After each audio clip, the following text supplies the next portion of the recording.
What's going on, everybody? Welcome to the Scene Snob interviews. And today I am joined by a man that wears many hats. And I've been very excited to talk to him since we set this up. Yes, especially the very special hat that he's wearing today. He is a musician. He is a musical supervisor on one of the best shows of all time. Writer, director, producer, editor, actor. Like I said, many hats. So tonight I have Mr. John Brennan on the show. John, thank you so much for being on. I am so excited to talk to you and your iconic characters you've worked with in Troma and your music, which is iconic. I'm giddy, man. Awesome. Thank you so much for having me. This is a pleasure. No, the pleasure is all mine. Trust me, because I am a huge fan of the show, The Last Drive-In. I'm a huge fan of your stuff on Troma. You're doing it all, man. And your music. We sing it around the house. My kids watch the show. They love your music. So, I'll play it. I'll put it on YouTube and we'll just play it. And, we have some of your albums too. So it's like it works out on Alexa. That's amazing. Just don't show them the song. Don't get that Coke in my dick hole. I think you probably got to be about 18, 16 to listen to that one. But the rest, I'm pretty sure. There's a couple of them that have the C word. We're not allowed to say that just because we're going to keep that off limits. We don't want to say certain words. But, almost anything I do, I keep in mind for the children. But sometimes I have to cross the line because I am an adult after all. And these things are in my head and I need to get them out. That one I might have to refrain from. You're right. That one, yeah, there's a few. There's one about vagina. Wait until they're a little older, maybe 9 or 10 for that one. Well, it's funny because like I said, I watched the old Monster Vision show with my 8-year-old. He's all into it. He loves Show Bob. He knows all of you guys, from the last driving. Awesome. And he got super excited because he's a big wrestling fan. Oh, sweet. That's so cool. Yes, and he saw that you performed with Chris Jericho. Yeah. And he was just like, oh, my God, you're interviewing him today. And he was just over the moon telling friends about it and such. Oh, no, now I feel terrible that I cussed already. I want to keep this kid friendly. The thing is, I've seen so many people sort of post their kids listening to that song and they're dancing and stuff. And I've said this before, but I was inspired to write the Joe Bob is Back in Town song by the Muppets. I wanted the Muppets to sing in celebration that Joe Bob was returning to the drive-in. And in my head, I've pictured like a graveyard next to the drive-in where all these like zombies, werewolves, all were dancing around, be like, Joe Bob is back in town. And of course, we don't have the budget for that, but that's what my inspiration was. So the fact that kids like the song lets me know that I was on the right path with it. Oh, absolutely. Yeah. I have to tune in. Again, I have it, and we talked about it on Twitter a little bit, but I have to tune in whenever they do the countdown, at least the last 2 minutes, because I have to hear your instrumental. And I like to clear up that song. While I wrote Joe Bob is Back in Town, the acoustic version that people love, it was actually arranged and performed by a guy named Levi White, who worked with me at Troma. Who I found out was a classical guitarist, and he also does a lot of the guitar solos. He plays on Joe Bob is Back in Town, the original. So he's like a really, really great guitar player. I could play rhythm, but he's a lead guitar player, and the guy is like, he's the real deal. So everybody who's crying before the show starts, it's all due to Levi White and his beautiful picking fingers. Well, it is gorgeous, but I love the theme song anyway. Like it's probably his best theme song on all his shows. Everything, wow. It's not probably, it definitely is. Well, thank you. I'm a fan of Tearing the Heart Out of Saturday Night, and I wanted to get a little bit of that flavor in there. But thank you for saying that. I really appreciate that.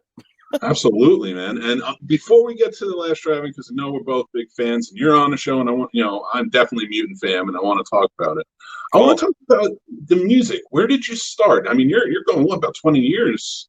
I've been doing a lot of stuff for 20 years. So with the music, I kind of started to get really serious about it when I was in 6th grade, because I was a big fan of heavy metal. It was the heyday of like Headbangers Ball and just like, just heavy music dominating the airwave, not dominating all the airwaves, but to me, that what was dominating my life at the time. And I had some older cousin who was really, really into metal and played guitar really well, and he would like share tapes with me and stuff.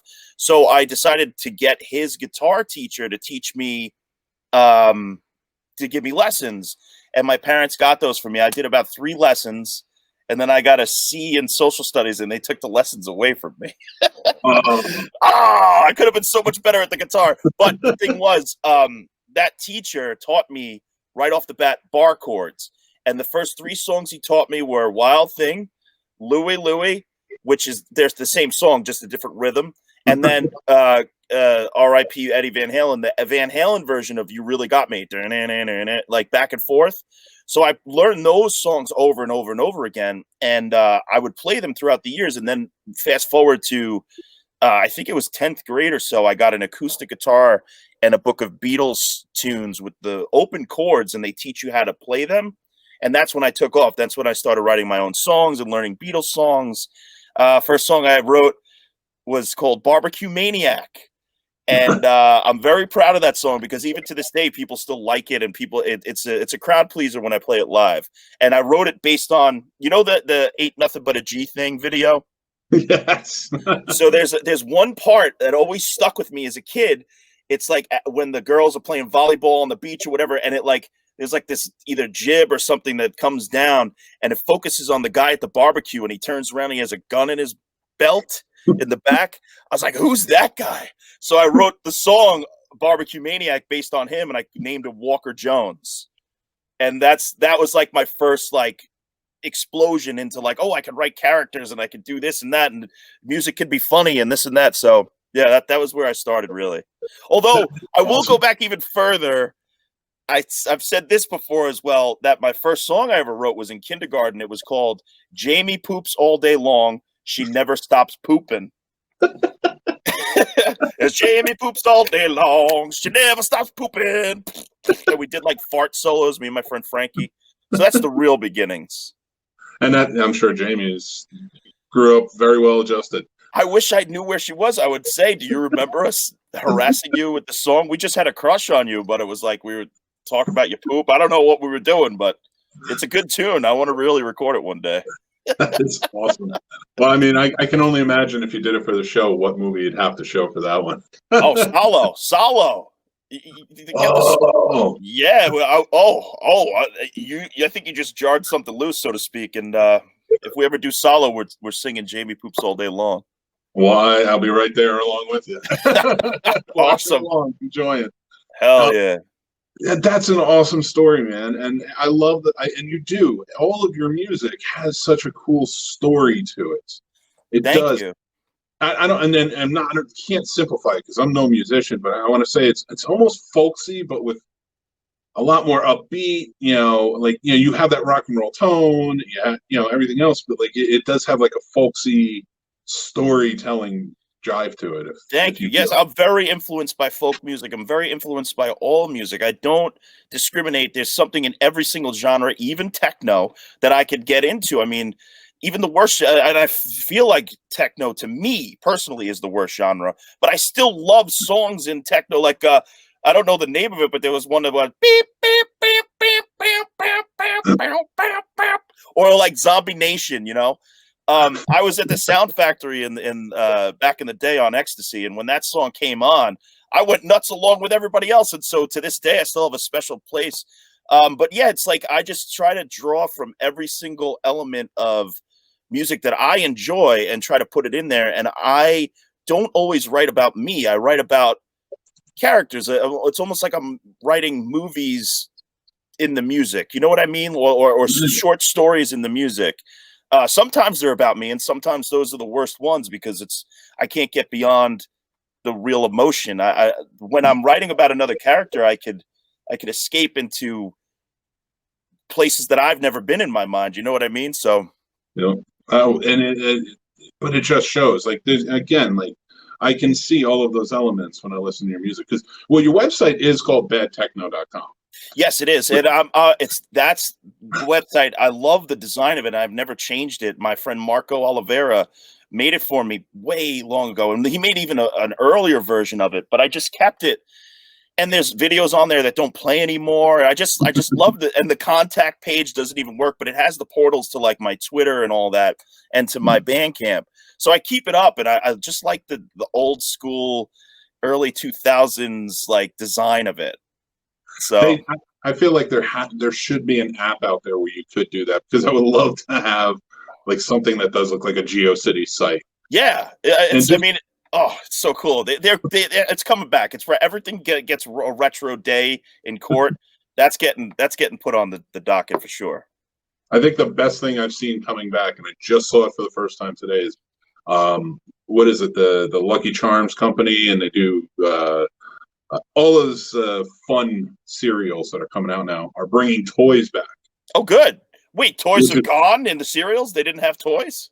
Yeah, they were gone for a long time. They weren't putting toys in. Shows how long I haven't eaten a cereal with toys in it. Oh my God, really? Out of everything, I have no idea. And out of everything I've told my kids, that was like the most unbelievable to them. Like, so your kids have grown up without getting the prize in the box. Nothing there for them. Nope. That's insane. What the hell is the reasoning for it? Do they think people are? Is it poison? What is it? What's the? What? Well, I can't. Probably. I probably offended somebody somewhere. But, this you never earth sucks. We suck. Humans suck. You're taking toys away from children. Look, today is Columbus Day, and I'm going to say something. If you're somebody that was so offended by Columbus that you want to take a day off away from people, you're an idiot. I don't care if you have Kill John Brennan Day. If I get a day off for it, I'm happy. What the hell's wrong with people? They want to take your days off. They want to take your toys away. What's happening? I thought the same thing, honestly. I was thinking about the very same thing earlier as I'm sitting on the couch editing. I'm like, wait. I mean, I get the Columbus and hating him, but I was like, but boy, hate him all you want, but take the day off. Take the day off and think about how much you hate him. Like, what the fuck is the problem? Sorry, I'm getting a little excited about this, but because today, like, multiple people that I know are like, oh, I have to work today. I'm like, it's Columbus Day. Don't you have, like, sort of off? Isn't it sort of slow? No. People are doing stuff all day long. I said, what the hell is this? Luckily, I'm a trash bag, and I don't have a job right this second. But, hey. My kid had to go to school, and I was like, wait, isn't it Columbus Day? I was like, but my God. They took the day off. They took the day off away from us, and I don't know why more people aren't outraged about that. Okay, I understand that things happened in the past, and I understand, but take the day off and then contemplate it and use that day to reflect and teach. Don't use that day to then take, kids need days off. Those were the best days. Like Columbus Day was like one of the best days because you just started school, and then you have a day off. Yep, I say it's fine. Like I said, get rid of Columbus. I don't care. But keep the day off and give it to somebody else. Call it Kill John Brennan Day. I don't care. Just take the day off. And you know what sucks? They're taking fucking school days away. Snow days away now because Zoom. Yep. So that screw the internet too, man. That sucks. Summer days too. Summers are going to start getting. For real? Like how? What? They're just not going to give you summers off anymore? A lot of states are talking about it. A lot of states are talking about bringing the summers down quite a bit. We're screwed. We're done. The singularity in 2042 better wipe us the hell out, and that's it. I hope. I mean, no, I don't hope. I really hope we course correct and give the kids the days off because I had such great days off. It's whatever. I mean, it's definitely going to be tough, but I mean, I think it's going to shift back the other way now that toys are back in cereal. Yes, the toys are back in town. Good, we got the toys back. and they're figures and stuff too, so that works. I mean, that's the type of thing you need.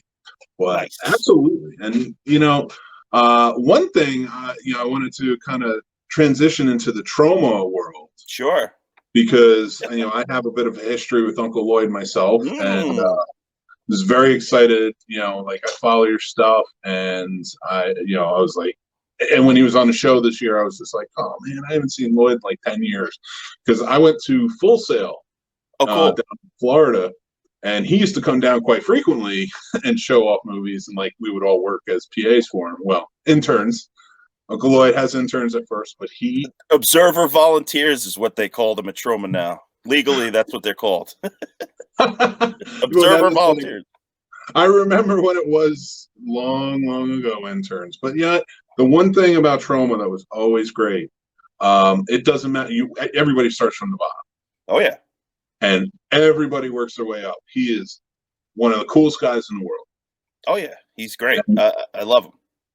And evident by so many people that have come, yourself included, and like you direct, you write, produce all of this content for him. That's amazing. You've worked with some iconic characters, in the Troma world, and I kind of want to talk about that a little bit. Sure. So where did your beginning start?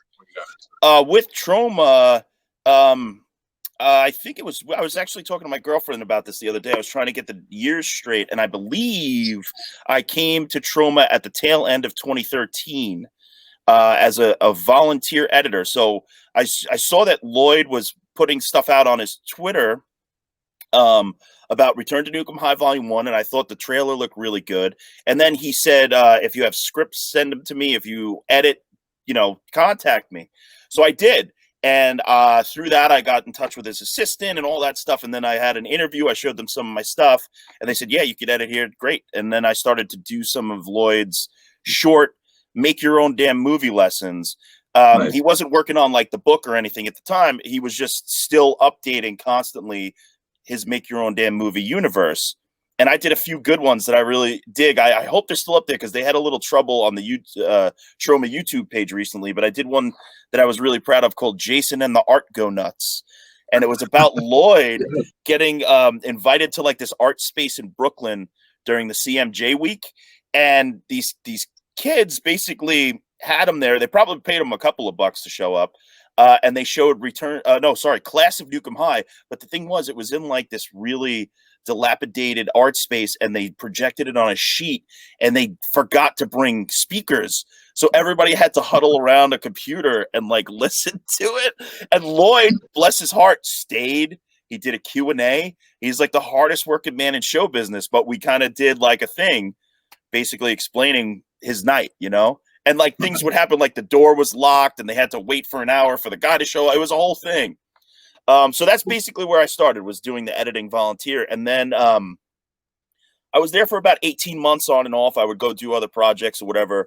And then they were looking for content for their YouTube page. And I pitched a show called Kabuki Man's Cocktail Corner, which basically turned Sergeant Kabuki Man NYPD into a drunken talk show host who was waiting for his sequel to happen and bitter basically that his sequel wasn't happening and jealous of Toxie in this. And we did a bunch of stuff. I mean, I actually have probably 12 episodes that we've shot that I still haven't even edited. And I have a master plan for it that's going to make it really interesting and come full circle. So Kabuki Man's Cocktail Corner, that was the big one that I did. And Lloyd let me play with one of his iconic characters just because he sort of was interested in the concept, and he knew that I was hungry. I wanted to do it, and that I wouldn't say I want to do this thing and never make it, because I'm not going to name names, but some people show up to Troma and they say they want to do all these things, and then they get the go ahead and they disappear. They don't do anything. They don't do it. It's like almost fear of success or something. I don't know what it is, but if Lloyd says yes, just do it. Don't disappear. So I think he saw that, and his assistant left at the time, and he called me up and he was like, be my assistant, but you'll also be basically my producer as well, and it'll be a great collaboration. And I took a day to think about it, and I said, yeah, absolutely, let me do this. And then I ended up producing a couple of his movies, and the rest is history. That is so awesome. And, I got to ask, because so many iconic characters. You even played the voice of Toxie. Not only that, so this was the most official. I played the Toxic Avenger on Kevin Smith's show Comic Book Men on AMC. So that to me is like an official canon. Like when you're playing Toxie at Troma, at the Troma building, it's like everybody plays Toxie. It's like whatever. But I got to do it in an official capacity on TV. So I feel like that's sort of really official. That is awesome. I did not realize that was you. That was me, and I crushed the head, and we it was great. And I am busting out the DVD. I have the Make Your Own Damn Movie DVD set, the box set. Oh, which I bought at Borders. Yeah, So yeah, that tells yeah. you how far back it goes. Yeah. I'm my work isn't on any of that, but it's on the YouTube stuff because he kept the That's series going. But yeah, with Toxic Avenger, Lloyd and I did a few cool things. We did a VR movie called Heart of Fartness, where Lloyd basically what happened was Lloyd went to Panama, brought a Vixia, but his now son-in-law at the time, his daughter's boyfriend, brought a VR camera and gave it to Lloyd. And Lloyd took some footage in Panama of him like ziplining with the Toxic Avenger mask. And he came back to the Troma Studios and he was like, I want to make this VR movie.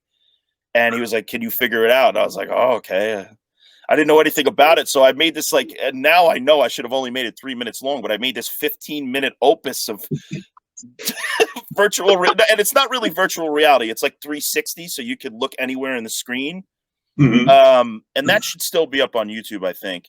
But that was really cool too. That was like somewhat like we were calling it the Toxic Avenger 4.5. So in between Citizen Toxie and the next Toxie, whatever they make, this would be like the middle the mini sequel. That's awesome. Yeah, it was really fun. Heart of Fartness. Hearts of Fartness. Yeah, it was really good. It was like Toxie loses his like traumatons and he can't feel anymore, so he has to go to Panama to take these drugs to help him get back to fight crime. It's pretty good. Oh, that's amazing, and that's what I love about Troma. The stuff they put together, it's a world, it's a universe. I mean, Totally. It's as big as the Marvel universe and all that other stuff, but like much more intimate because it's been around forever, and like you just know these characters. Yeah. And the fact that you worked with Kabuki Man.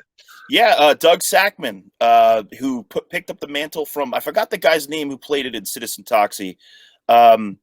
But of course, the original was, what the hell is his name now? Man, I just got back from a weekend at the Mahoning Drive-In, so I'm a little foggy, if you know what I mean.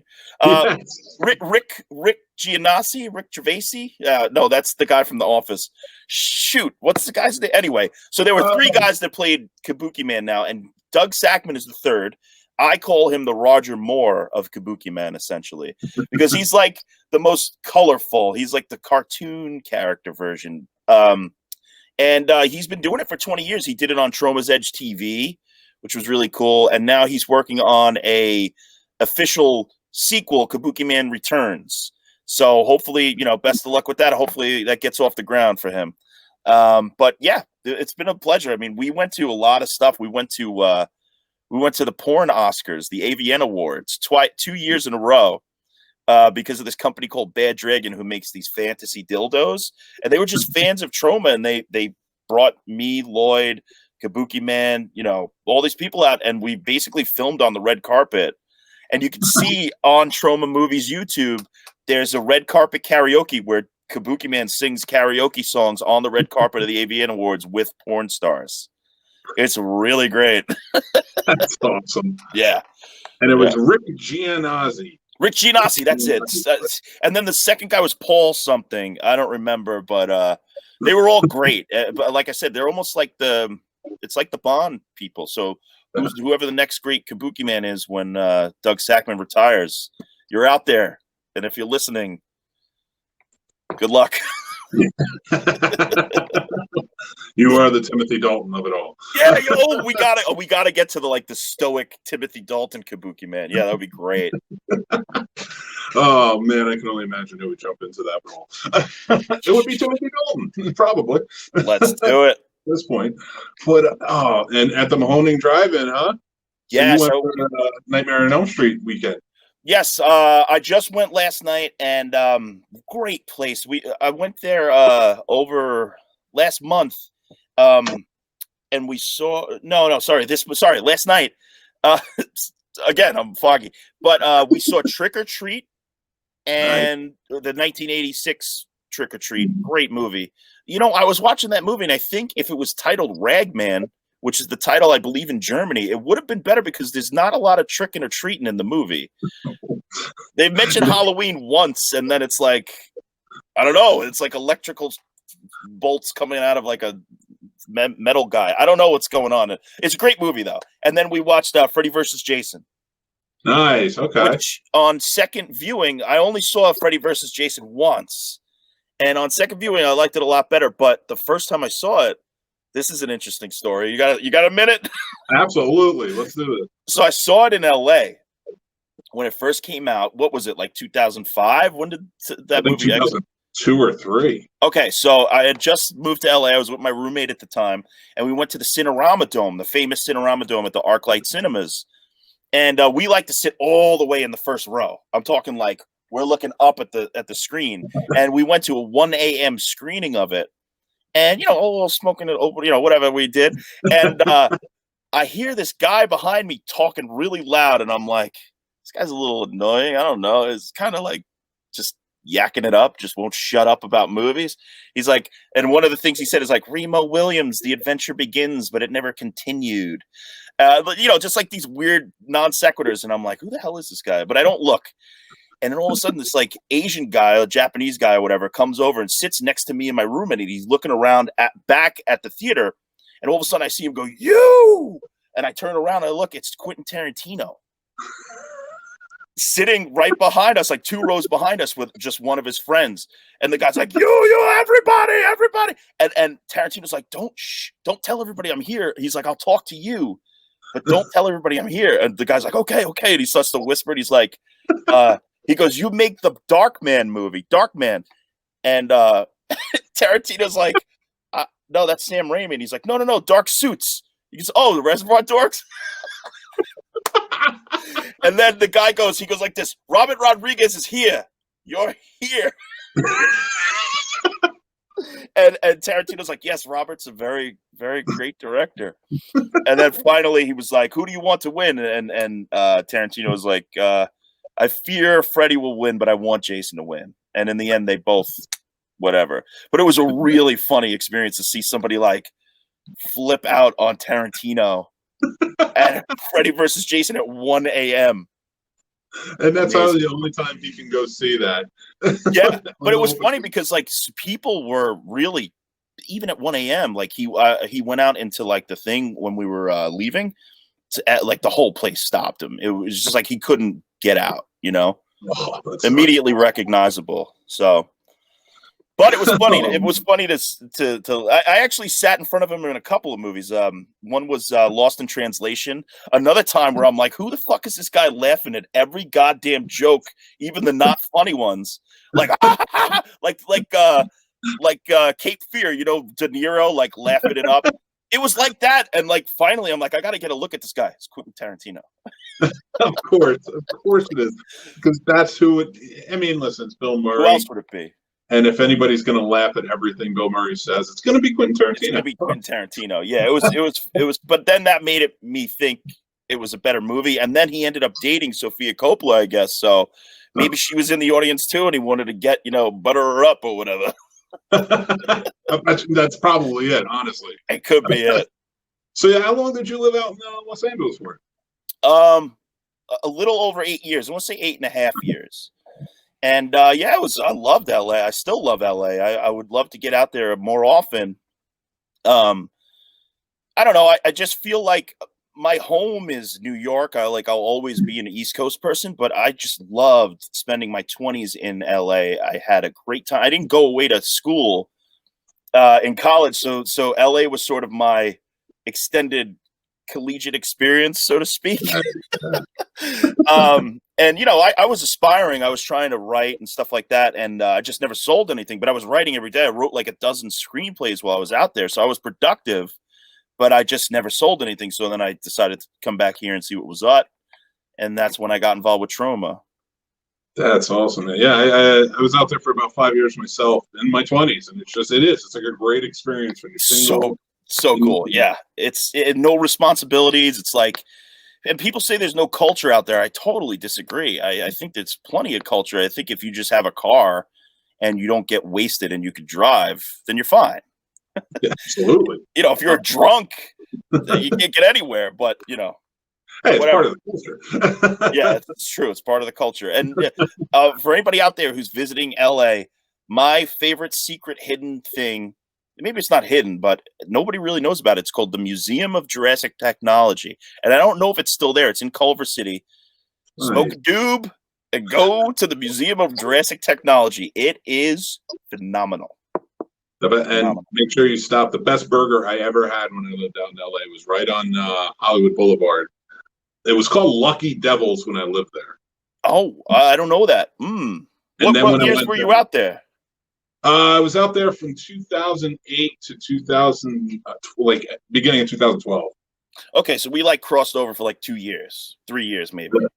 I was out there. Yeah, I loved it, but when I went back to visit 2014, it was they named it Lucky's Tavern. It was the same exact place. They just changed the name. Yeah, I don't know. They changed a lot of stuff over there. The Powerhouse, there was a bar there that was right across from the Hollywood Chinese Theater, and it was like a dive bar. It was one of the best bars in LA. And then I went in there, and it was all gussied up. It was all fancy. It was just garbage. I miss it. Yeah. They just screw everything up. Yeah. That's the culture. They got to make it all spiffy and pretty, and it's like, come on, leave it alone. Leave the Powerhouse alone and give us toys in our cereal. God damn it! Those are our demands. Stick to them. That's right. But so I'm not sure. I'm not 100% sure, and I think most fans aren't, because I tell people all the time, they don't film the last drive-in. And at that moment, it's not live. It's all pre-recorded. I plead the fifth on all charges. Well, can you tell me at least where they film? Do they film? I can't tell you that. Oh, we film in Dallas. Okay. Okay. So the first marathon we shot in New Jersey in a studio that they shot a lot of the Ink Masters. And the first marathon that we did, the one that was 26 hours, whatever, 13 movies, the very first one, we shot it in a shoebox. It was like a small little thing that was in the Ink Master studio. It was like a little tiny thing. And that obviously did well. So Shudder decided to help out and give, more money this time. And Joe Bob, to his credit, had told the guys on Monster Vision, his old crew, he said, when they got canceled back in the day, he's like, if I ever get a show again, I'm going to bring it back and I'm going to hire you guys again. And he did just that. When he got the budget and we were able to choose where we were shooting, we went back down to Dallas and he hired a majority of the people who worked for him in the past. Nice. So the beauty of the whatever few shoots that we've done, I think we've done it 6 times now. It's a mixture of the old school and the new school. It's the new people who helped resurrect Joe Bob with the last drive-in, and the Monster Vision guys coming together, and it's been really, really cool. It's so it works. It totally works. It really does, and it feels like home. It's so familiar, Anybody who loved Monster Vision or even Joe Bob's Drive-In, it fits right in there perfectly. Total. And that's to the credit of not only Joe Bob, who's still got it after all these years, but Matt Mangiarides, Justin Martell, and Austin Jennings. The Matt Mangiarides and Justin are the producers, and Austin is obviously the director of every single episode we've done. Austin is like an encyclopedic mind on Joe Bob. He knows everything about every Monster Vision episode. It's insane. And he's the perfect person because him and Joe Bob now are simpatico. They basically just bring this show to life with the nostalgia, but also by pushing it forward. It's really a lovely thing to watch. Oh, I bet. And like I said, you can tell that just through the production and how everything is directed and works well. And all of the interactions, all your guys' interactions are perfect. So the attention to detail. I mean, there's some callbacks to Monster Vision episode. Actually, also Crystal House, the editor, she made a callback to a thing that even Austin didn't know, something about prison nachos. And even Joe Bob was like, I didn't even remember that bit. And they did it. It was in one of the last things. So, of course, the editor, she's a great fan. She, for a while, was the archivist. Who had a lot of the old Monster Vision tapes, which I know that they're working on something big with the Monster Vision Masters. I don't know what, but something's being done. So there's a lot to look forward to as Joe Bob fans. And I love it. And yeah, I actually wanted to ask too, because like you've been in there from the beginning. How did it all come back? How did it all get into even the 24-hour marathon? Just like I know from what I've witnessed, I don't know the ins and outs, but I know basically Joe Bob has stated once Monster Vision was canceled, every single year, multiple people would come up to him and say, "We would love to resurrect the show," and Joe Bob was always game. I think he was off the air for what, 16 years? Yeah, like 16 or 17 years. So he said every single year, many people would come up to him and say they wanted to resurrect it. He would say yes, and then nothing would happen. Never nobody would follow up. And he said that the only person who ever actually followed up and made something happen was Matt Mangiarides, who came up to him. He said, would you like to do something again? He said yes, and then he made it happen. So Joe Bob was waiting that whole time. So everybody who like tried and didn't do it, like, what happened, man? I mean, I'm glad that it's our version and that we're doing it because we're all fans. Besides just being on the show, we're all fans first and foremost. Everybody was fans of Joe Bob. So you could, and I think that the people who watch the show can understand that we're doing it out of love as well. It's not just a job for us.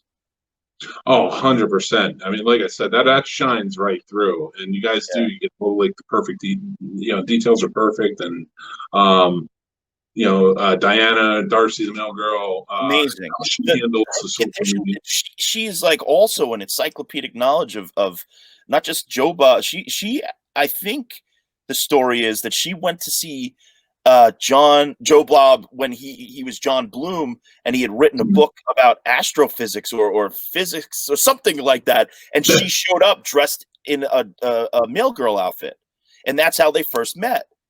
Like, it wasn't even a Joe Bob thing. She was going to his book signing as just John Bloom, and it's amazing. And then she was the right person, hands down.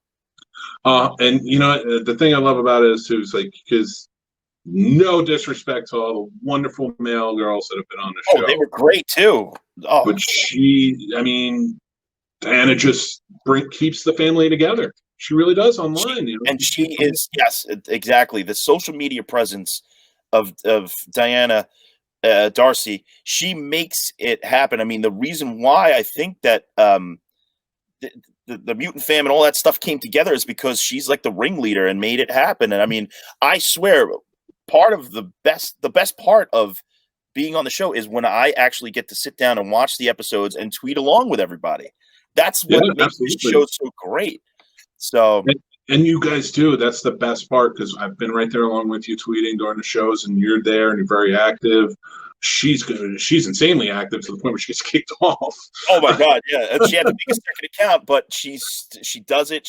And honestly, every letter, every correspondence, and even if she doesn't get to it right away, she eventually figures, oh, I missed this or that, and she's very attentive. And I think she's doing an amazing job. She's a great ringleader for this whole thing. And she's kept, like, because I'm part of that mutantfam.com, and so I will be a part of the Friday Night Frights, and like they're doing marathons too while Joe Bob is off the air. Oh, it's so cool! Yeah, keep the family together, and it's the audience. I think this was the perfect time, and you guys were the perfect people to bring back Joe Bob. Thank you. It's great, and I think what sets this show to me apart is the live. The fact that we watch it all together live. Netflix doesn't do that. Hulu doesn't do that. None of the other streaming services are doing that. Shudder is ahead of the game, and I think that it's going to start to turn that other streaming sites bring that aspect to it, because it's totally missing. It's like WrestleMania. You don't want to watch WrestleMania alone. You don't want to watch Joe Bob Briggs alone. Like, it's all about the community. I mean, Monster Vision was that thing when you were that age back in the 90s when it was on, and you would go to school on Monday and be like, "Did you watch Monster Vision?" Yeah, totally. And you had something to talk about all week until the next Monster Vision. So like now, we're all online. We can all talk about it. The community is amazing. It really is. And the idea, like, we're all obviously movie lovers, but the amount of movies that I've been exposed to now because of being online with everybody, my knowledge has like grown exponentially since I started with The Last Drive-In. I mean, movies like Trick or Treat that I never was able to see before because it was either like, not on DVD or just stuff like that. And these have become my favorite movies now. So I thank you to the Mutant family and to all the Last Drive-In people tweeting along and continue to give recommendations. I want to watch every single horror movie that's ever made. So keep recommending them. The most obscure, the more obscure, the better. Check out a movie. I think it's only available on YouTube. Hack-O-Lantern. Oh, I love Hack-O-Lantern. Okay, cool. You've seen it. Oh, yeah. There's a few like that. Rock and Roll Nightmare, Black Rose. They're right in that genre of like rock and roll horror ridiculousness, and I love them all. All right. Well, I don't know if you've seen this. I'm going to pitch it to you. And if you haven't seen it, you need to check it out. It's called Rock and Roll Zombies. That I haven't seen. And it's about a rock and roll band that gets killed by Adolf Hitler, werewolf Ava Braun, and their brand new Nazi family. It's so weird and out there. And when is that from? It's 1986, I want to say. Okay. And the music, you're gonna love it because of the music. Like, it's just utterly ridiculous, but it's a movie I have to watch at least once a year because it's so out there. I feel like Austin mentioned Rock and Roll Zombies at some point, so I'm ready. You're the second. I'm seeking it out ASAP. I've been really watching a lot of shot on video horror movies. In fact, recently I got so into them that I bought a couple of shirts. Splatter Farm, man. Splatter Farm is like one of the movies where it blew my mind. I never saw things like it before, and I probably never will after. Video Violence is such a good movie, and they're shot on video. Like this genre, Tales from the Quad Dead Zone, Black Devil Doll from Hell. These movies are blowing my mind because there were people who had no resources really, but they had the passion to make a movie and they had concepts that they thought were good, and so they used the small amounts of resources around them, threw a little gore in, and all of a sudden you got this interesting, weird thing that's like a time capsule of that era. It's so good. Well, it's funny you mention that because I just interviewed Tony Masiello. He's a horror distributor, but he only specializes in shot-on-video horror. Cool. So he goes out and he finds all these gems, and it's called sovhorror.com. And there's some weird stuff that is amazing. Like, I was just like, I didn't realize this could exist. I want to shout out to Kyle Rappaport, who is probably one of the greatest Troma fans out there. He has made like 42 movies. The guy is amazing. Him and his partner. Damn, I don't want to disrespect him, but again, I'm foggy. But they've made like 42 movies. House of Rathiticus, Night of the Vampire. Seek these movies out. There's on his YouTube page is Movie Buff 1, and if you go back to the beginning, go back to the oldest, and start to scroll down, you'll start to see stuff like Splatterhouse, Cannibal House. These movies are amazing. And what's weird is, like, I guess back then YouTube only let you upload like 15 minutes at a time or whatever. So they're broken up into 6 parts, but the gore scenes are amazing. I so highly recommend the most entertaining stuff. And another person through the Troma family who I'm a big fan of is Dwayne, the Whiplash Maniac, Dwayne Mendez. He made a movie called Blood Stab. He wrote his own damn script, and some guys from Troma who worked on Shakespeare Shitstorm helped him direct it, produce it, and this thing is awesome. It's so good. Blood Stab. Seek out Blood Stab. Oh, I'm writing these down as I go. As you're telling them, like, I'm checking all of this out. That's Blood Stab. I love it. Blood Stab. And he's making Blood Stab 2, More Blood, More Stab. So we have that to look forward to. Yes. Yeah.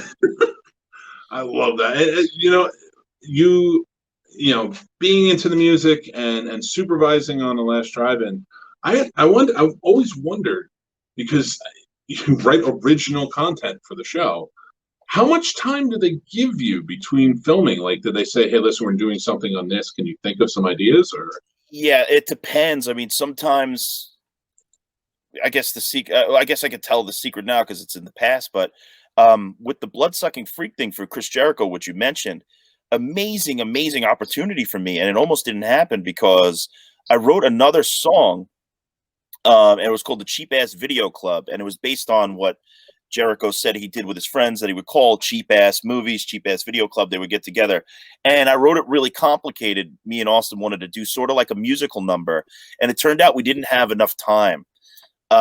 So literally like 2 days or a day before we're leaving for to go shoot with, on this thing, Austin's like, we're not going to be able to do the song. I'm like, no, I don't want to lose my opportunity to do something with Chris Jericho, please. And he's like, all right. And he like talked to Joe. I'm like, if you could write like a punk rock song, very simple that Chris could sing, we'll do it. And I was like, I seriously was like flipping out.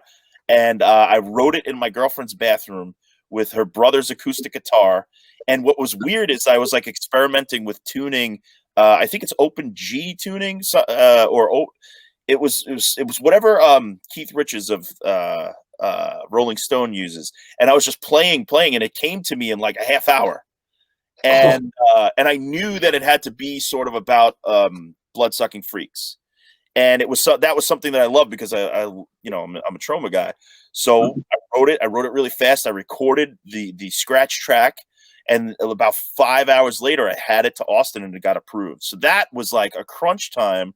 But then there's other songs like this season. There's some songs I can't reveal what they're about, but I had a couple of months to think about them and know what, and I gestated with the ideas, and so I had some time. So it depends. I mean, it's like a day or a few months. Well, but you know what? That's a testament to your musical genius to be able to pull that off in like 2 days. Like, well, thank you. I was desperate. I really didn't want to lose that opportunity because he also, the dude, Chris Jericho, opened for Iron Maiden. Like that's so Iron Maiden is one of my favorite bands of all time. So just the fact that dude touched the stage that Iron Maiden touched, to me is like, I gotta work with him. I gotta, on top of everything else. I mean, the guy like has a huge career and he's beloved. So yeah, I'm glad that I got to do it. And he was so cool. The guy learned it in like 20 minutes. Seriously, he was like on set. He's like, oh yeah, I listened to your song once. It's really cool. And I was like, oh no, once. I was gonna know. He's like, I'll be back. He went away. I saw him pacing back and forth with like headphones on. He comes back. He's all right, good.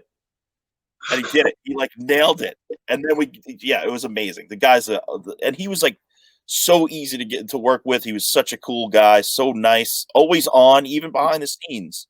So, yeah. That's it's, oh my God, it's so fantastic to hear stories like that. And well, I mean, taking Uncle Lloyd out of it and taking Chris Jericho out of it, because I imagine just performing with him alone is probably going to top your list. But like, who's one or two or three of your favorite guests?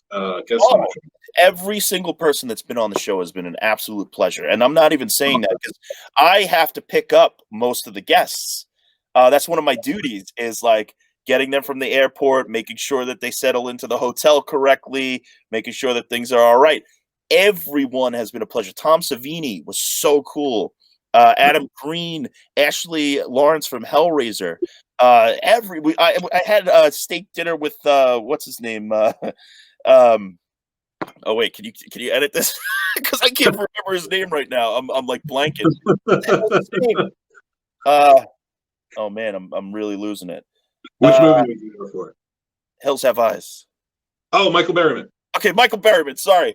No, such a nice guy, very intelligent, thoughtful. I mean, we talked about horror, but like in an intelligent way, and like the guy has an amazing life. He told some great stories, and the list goes on and on. Barbara Crampton, Tiffany Shepis, Q from the Impractical Jokers. I had actually known him before. He did an episode of Kabuki Man's Cocktail Corner. Nice. Yeah, and like all these people, I could name every single guest we've had, and they've all been nice, and they've all been just so easy to work with. Nobody gave a problem. It was amazing. That's fantastic to hear. Yeah, and I would talk trash if somebody really wronged me. I would talk trash, but no, it was so beautiful. Well, you always have a place here to vent if somebody does that to you. I have a couple of people I'd like to vent about, but let's give it 2 or 3 years. Fair enough. I'll come back, I promise. Well, I got to ask you, being a movie fan, Especially, I'm sure there'll be some bias there because you're like, I want to write a song about that. But like, what are some movies and maybe some guest stars you'd love to see on the show? I would honestly, and this isn't going to happen, I don't think ever, but my ultimate Last Drive-In episode would be a double feature of Phantom of the Paradise and the Rocky Horror Picture Show. And the guest, I would want the guest to be Paul Williams. So that would be my ultimate Last Drive-In, because Paul Williams, I mentioned the Muppets earlier and how they inspired me to write the theme song. Every single song probably that I've ever written has been informed by Paul Williams' work on the Muppet movie, especially Moving Right Along. That song, the DNA of Moving Right Along is in every single song I've ever written. Like, for some reason, because I was a kid and it just hit me the right way. So that would be my ultimate episode. That would be awesome. Oh, it would be so sick, but it's never going to happen. But it would be amazing. And it's only because Disney bought the rights to Rocky. Oh, they did? Yeah, well, they bought. I believe it was a Fox movie, wasn't it? Oh, so now they own it. So the world, we're done. We're screwed. No, because Joe Bob will keep us safe. He will. Joe Bob will keep it. The drive-in will never die. I'll tell you. It was a really good one, and it's a Shudder exclusive now. The Shed. If you haven't checked it out, definitely check it out. That's a fun one. It's a fun vampire movie. It's some dramatic turns to it, but like it ramps up at the end, and like it's just all gore. Cool. That's in my queue. I'll watch that too. And I just last week I interviewed the director, Frank Sabatella, and that guy, like, it was film school all over again. Awesome. That's how smart he was, and talking about how he shot and everything. I was just like, "Jesus, man, you're killing me." I was like, great. Great information. I'm all the way in. A lot of the Shudder exclusives have been really cool. I mean, the one that they did over the Zoom was so surprisingly good that my girlfriend and I put it on kind of thinking like, all right, we'll turn it off in 5 minutes if it sucks. It was amazing. We both sat there like, I haven't seen anything that cool in a long time, man. It's a good shit. They do. Shudder, you guys, and I love that they adopted and were like, get Joe Bob back. Do it. Yep.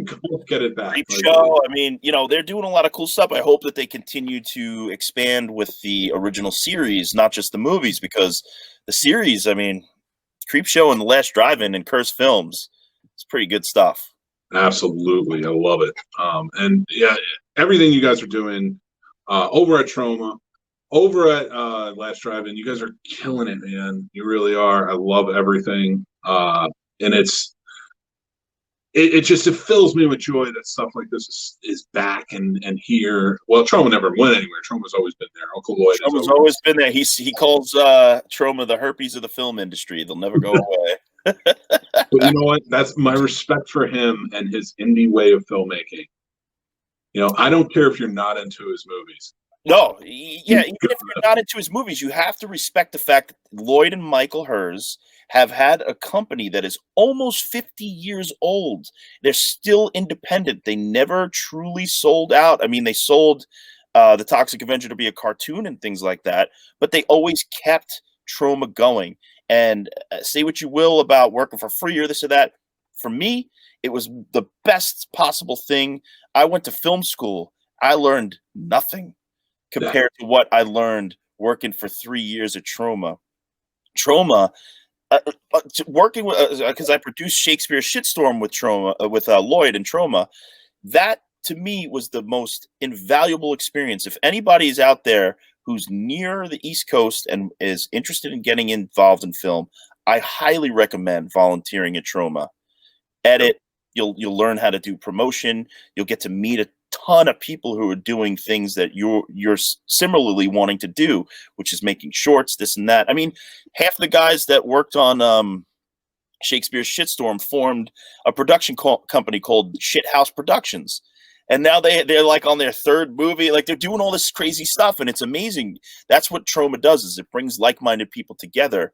And whether or not you believe that it's high art or whatever, it doesn't matter, because the people that are doing the thing are the people that will probably succeed.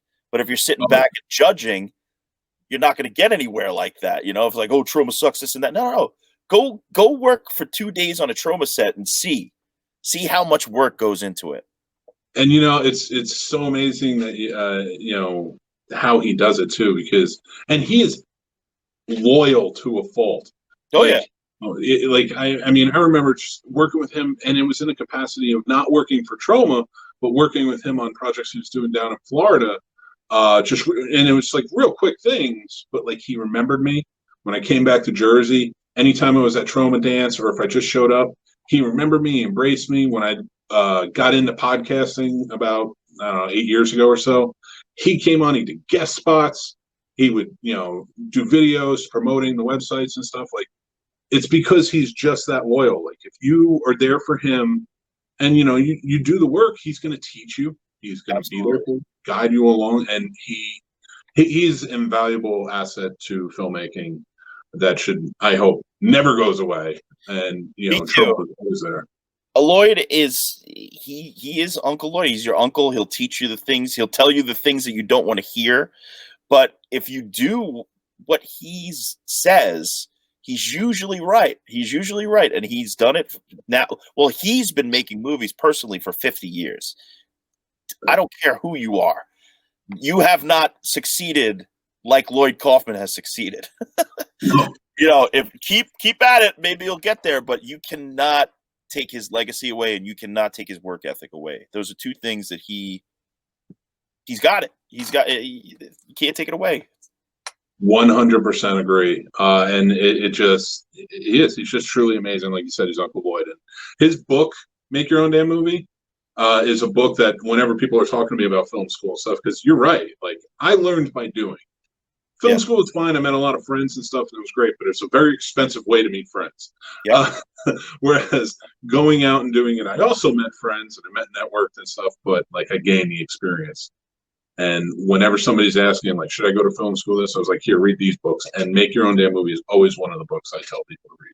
Yeah, it's really, really, really, in my experience, just get on a set.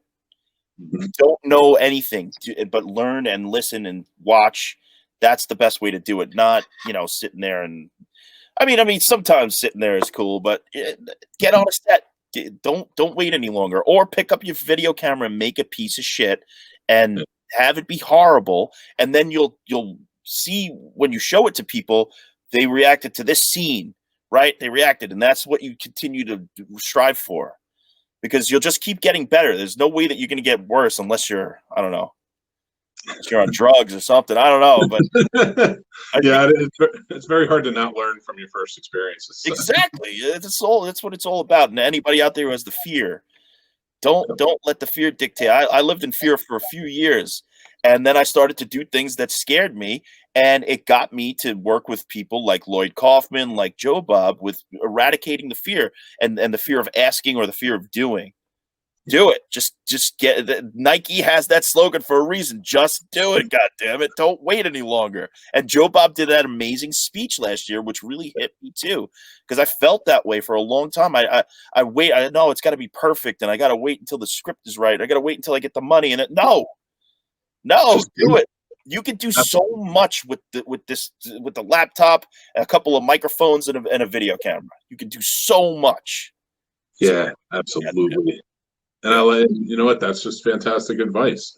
And with that, I know I'm taking up a lot of your Monday night, but I'm here all night, baby. I got my Leghorn glass. I went antique shopping, and I have a little sip of whiskey in there, so I'm here all night. But with or without you, dude, that is awesome. Of course, you have to go antiquing. You were in Pennsylvania. One thing I want to mention: these sheets behind me, those are my childhood sheets. I found them. And I guess there's like paint on them over here. I guess somebody painted on them. But this is what I used to sleep in as a little baby. That's fantastic. Little lions. Oh, it is a lion. I thought it was a teddy bear for a second. It's a lion, and there's a fly buzzing around, and sometimes it lands on his nose. And yes. That's awesome. Yeah. Foghorn Leghorn glass with some whiskey in it. Because Foghorn. Arnold Schwarzenegger shirt from Rotten Cotton. And it says, What is it from? Conan, or is that from Oh no, that's Total from Total Recall when they're Total zapping the Recall? brain. Okay.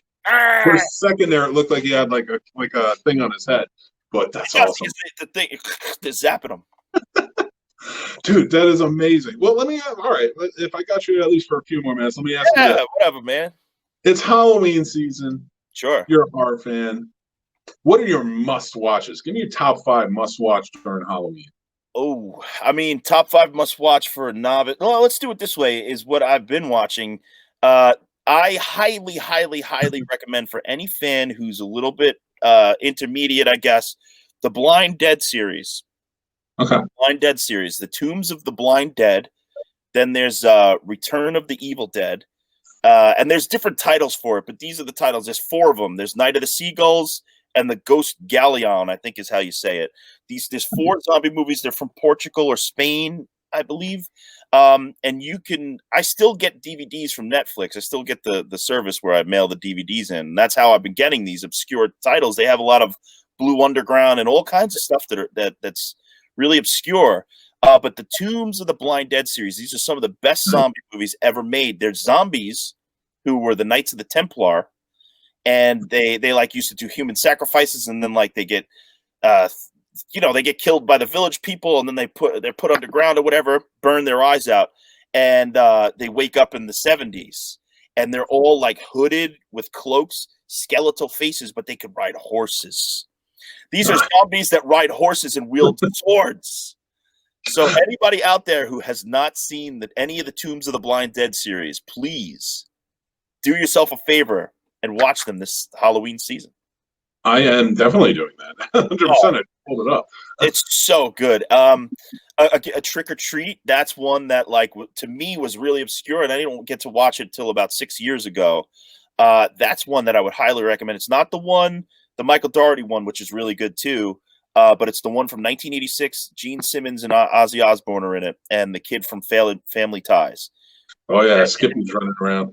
Yes, releasing demons and such. Exactly. Music by Fastway, great soundtrack. Just like if you guys haven't seen that, that's another one. I guess yeah, like some of the shot on video stuff. Splatter Farm, I would highly recommend seeing that. What do I have on my queue coming up? I forgot what's number 1. I have something on the way. Here, actually, I can look right now. Did I disappear? No, you're still here. Oh, I'm still here. Let's see. Oh, Night of the Creeps. That's coming next. Nice. That's when you guys got a show on the show.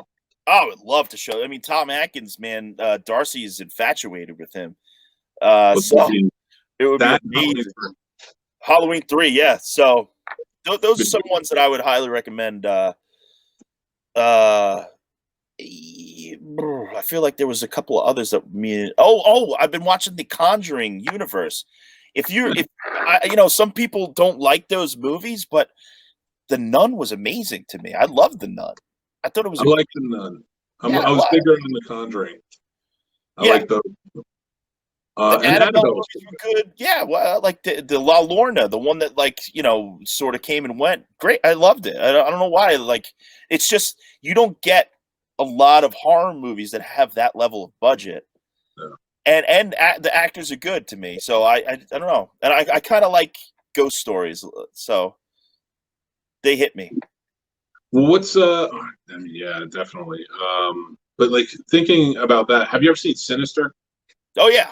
I like both of them. I saw both. Yeah, great movies. Those are solid ones. Yeah, because that was one I watched concurrently when Conjuring came out, and I watched it right after. And I was like, "Yeah, I'm never sleeping again."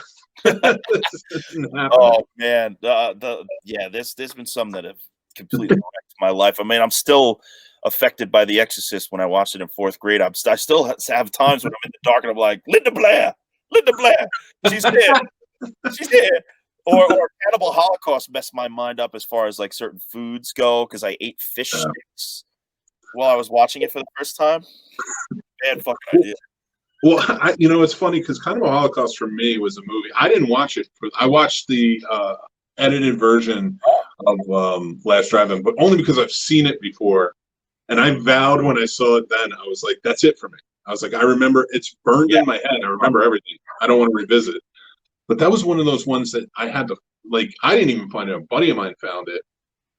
Like you had to ship to Japan to get it, and like meet somebody in Japan over the phone, and then like he got a copy for you and sent it to you, and you were just hoping maybe it would come, maybe it wouldn't come, but you sent money.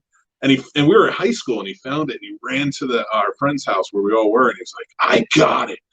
And we're all huddled around the TV, putting it in a VCR, just like, "All right, we're gonna watch Cannibal Holocaust. This movie's been banned everywhere." Blah blah blah.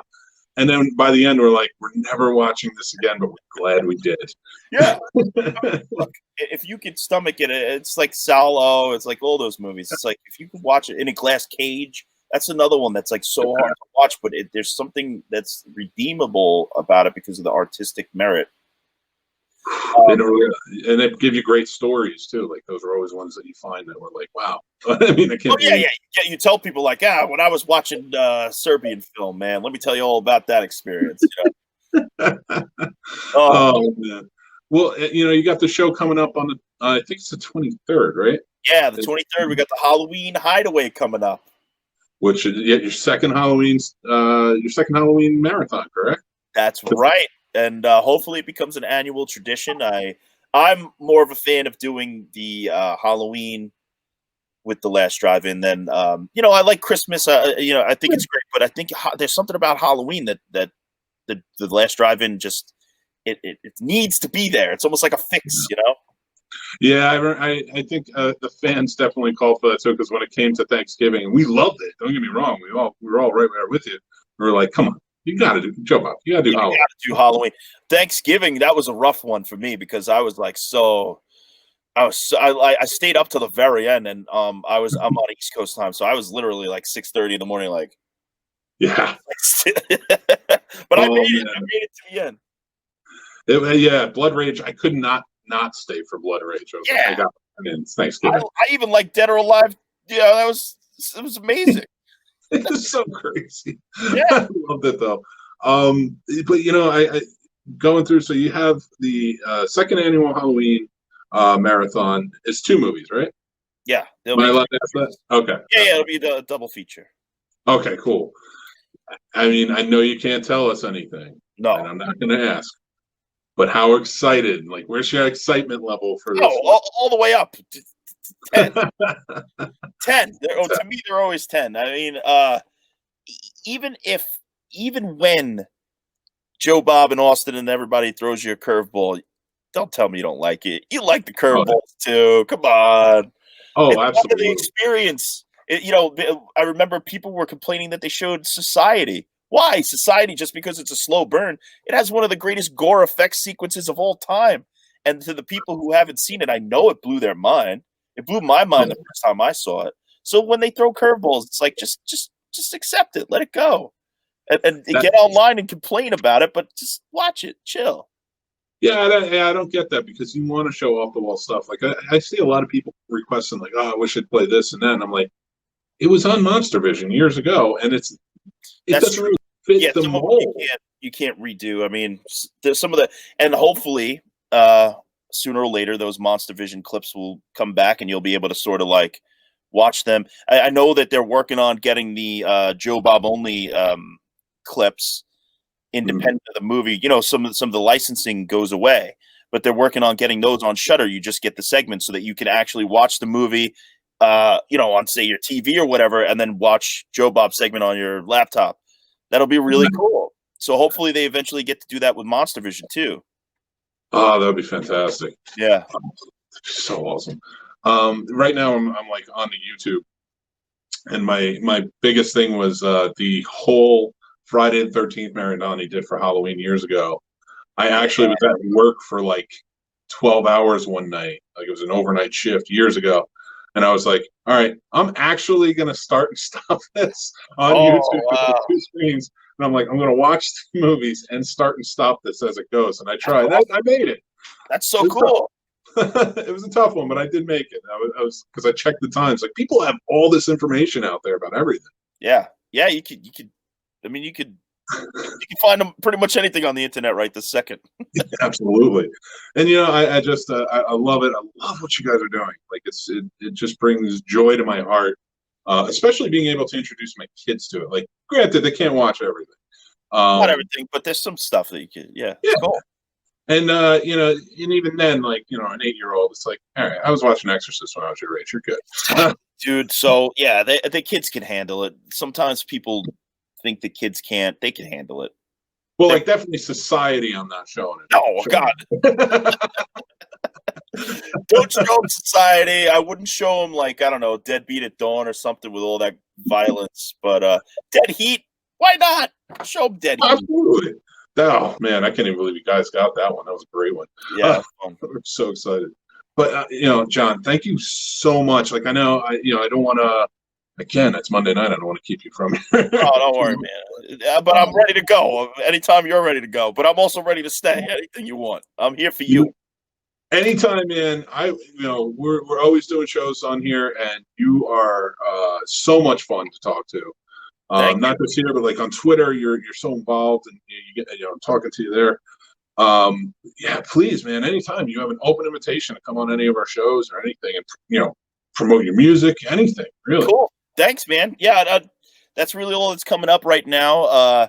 Is Joe Bob's Halloween Hideaway. So look out for that. And then check out ShakespeareShitstorm.com, and you'll find out where that's screening. We just had our Fantasia Film Festival premiere, so that's going good. People love it. We overwhelmingly positive reviews, and honestly, it's one of Lloyd's best. So keep an eye out for that. You want to see this one. Absolutely. I cannot wait. Because I remember you talking about it a couple months ago, and you had mentioned you were doing a reading for it, and I am in. Yeah. Definitely. So I guess to leave us off, I don't know a lot of people out there. There's a song that I did 2 years ago to this day, and I would love to sing it to you. Seek it out. It's a short one. All right, you ready for this? Yeah. Oh yeah. 2 years ago to the day, and go look it up online. It's called "The Lizard Took a Shit. It Smells Like Human Shit." The lizard took a shit. It smells like human shit, baby, hell yeah.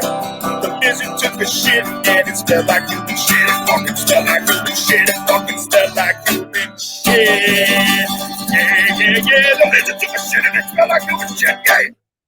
Yes! 2-year anniversary, baby. That is amazing. I love it. Thank you so much for that. Oh my God. You don't know how much you made my 2020. This year sucked, but I was like, that's amazing. You got the Took a Shit annual reunion. I love that. Yes. Thank you so much, sir. I appreciate you coming on the show.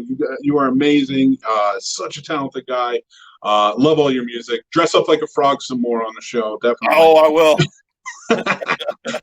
Absolutely had to mention that. But yes, John, thank you so much, man.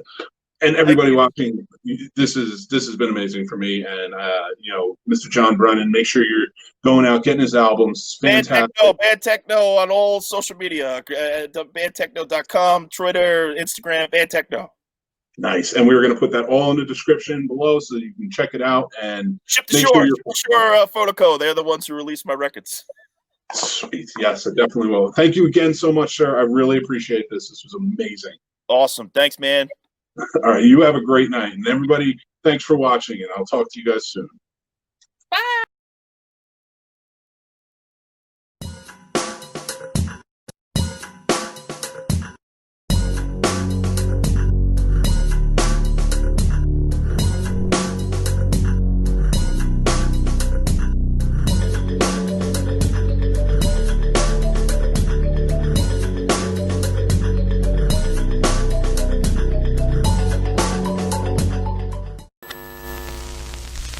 We're going to go over this one time and one time only.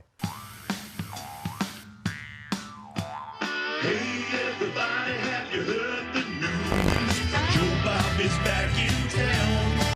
Joe Bob is back in town. Joe Bob is back in town.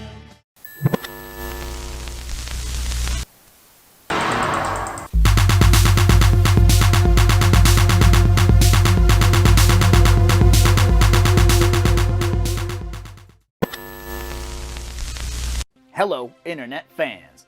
Do you want to learn about horror movies that you never knew existed? Do you miss the video store but not the late fees? Then join us at 3B Video, where we talk about stuff like this, and this, and this. If you'll excuse me, I've got some videotapes to return. You like Huey Lewis in the news?